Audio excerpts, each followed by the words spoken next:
Satuan Pendidikan terus melakukan berbagai persiapan menjelang dimulai kembali pembelajaran tatap muka pada Januari 2021.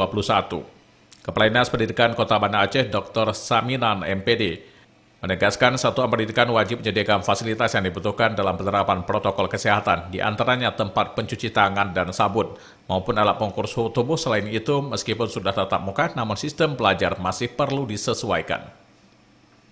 Tim Covid yang ada di sekolah, kemudian juga beberapa peralatan dan bahan yang dibutuhkan di dalam untuk mencuci tangan, mengukur suhu, juga kita latih guru-guru untuk menjaga anak-anak di sekolah. Kemudian juga kurikulum yang sudah kita tetapkan untuk melakukan sebagaimana harapan daripada Covid, bahwa mungkin di masa transisi ini kita akan melakukan sistem kurikulum yang shift untuk menjaga jarak. Maka kita lakukan dengan pola yaitu shift. Sebagian anak datang di hari Senin dan ada sebagian anak yang datang di hari Selasa. Selain itu, membiasakan anak sekolah menggunakan masker. Pemerintah Aceh juga akan melaksanakan gerakan Pakai Masker atau GEMAS pada tanggal 2 Desember 2020 secara serentak di seluruh Aceh.